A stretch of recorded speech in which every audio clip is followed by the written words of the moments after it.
Every father thinks his wedding day will be the most important day of his life, but I was wrong. Dead wrong. Because nothing, and I mean nothing, could have prepared me for what my 5-year-old daughter Emma did at my wedding renewal ceremony. What started as a simple vow renewal turned into a moment so pure, so unexpected, that even the photographer stopped taking pictures just to wipe his eyes. And by the end of this story, you'll understand why hundreds of people at that garden venue weren't just crying, they were sobbing. It was supposed to be perfect. My wife Sarah and I had been married for 7 years, and we wanted to celebrate our journey with a proper ceremony since our first wedding was a small courthouse affair. We'd barely had enough money back then for rings, let alone a celebration. But now, with our daughter Emma turning 5 and life finally stable, we decided to renew our vows in the most beautiful garden venue we could find. The place was magical, with string lights hanging from old oak trees, flowers everywhere you looked, and this cobblestone courtyard that looked like something out of a fairy tale. Emma had been so excited about being our flower girl. For weeks, she practiced walking slowly, dropping rose petals from her little basket. She'd parade around our living room in her pajamas, taking tiny steps and saying, like this, "Daddy, am I doing it right?" Every single time, I'd scoop her up and tell her she was absolutely perfect.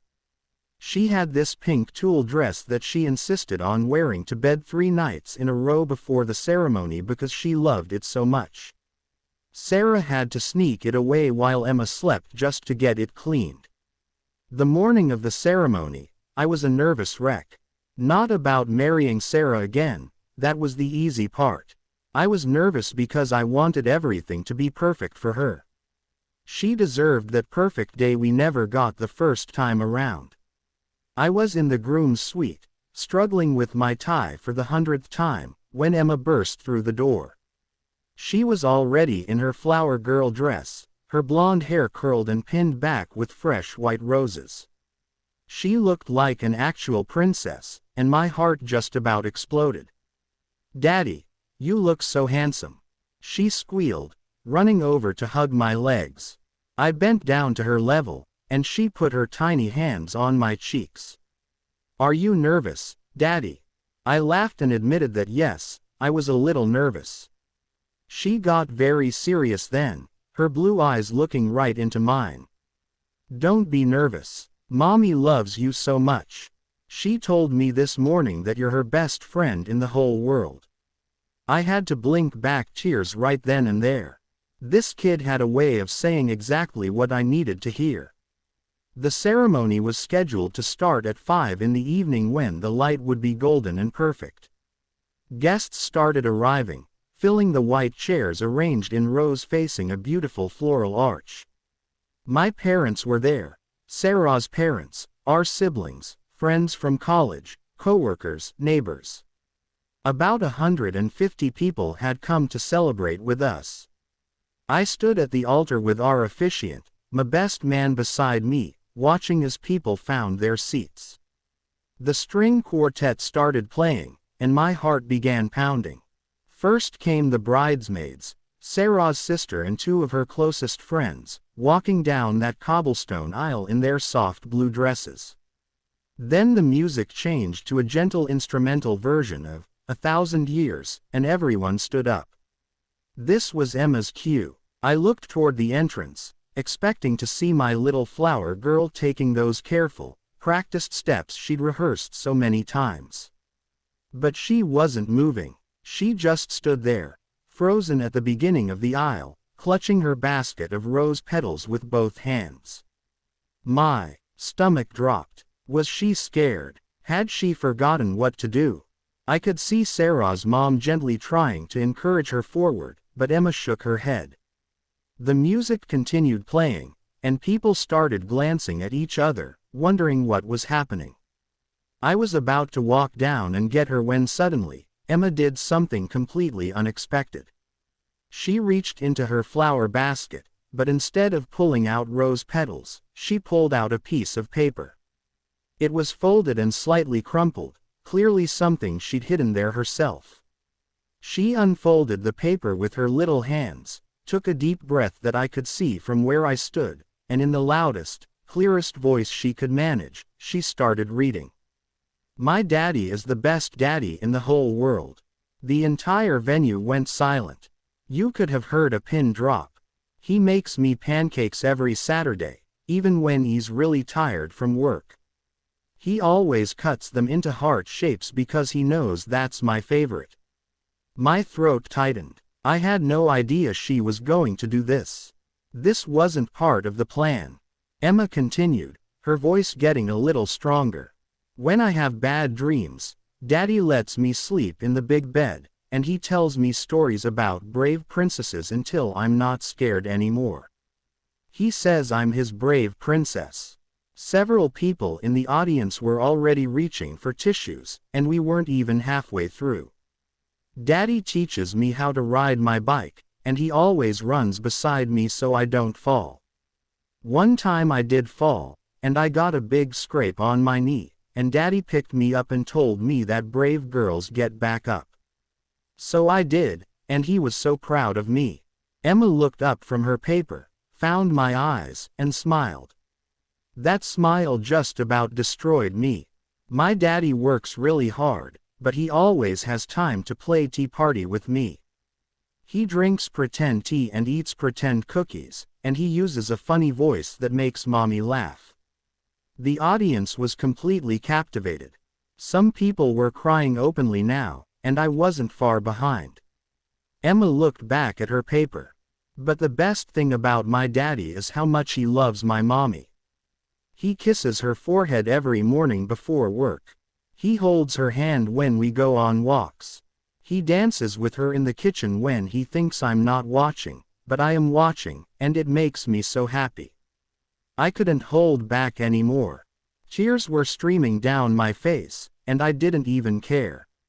Emma's voice got a little wobbly with emotion. Today, Daddy is marrying Mommy again, and I'm so happy because it means they love each other even more than before. And I'm the luckiest girl because they're my Mommy and Daddy. She paused, took another deep breath, and said the words that completely shattered everyone there. Daddy, I wrote this all by myself. Mommy helped me with the spelling, but the words are mine.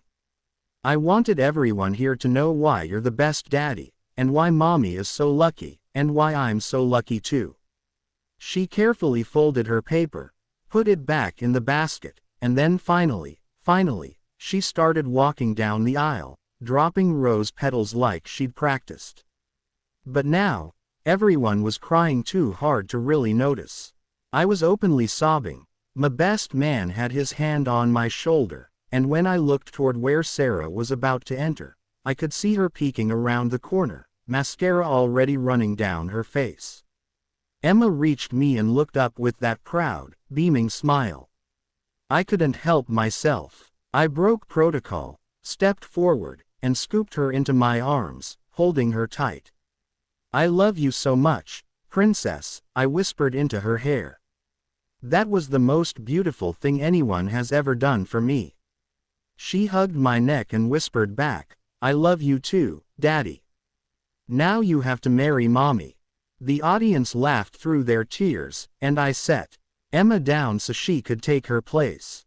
When Sarah finally walked down the aisle with her father, she was already crying, and we hadn't even started the actual vows yet.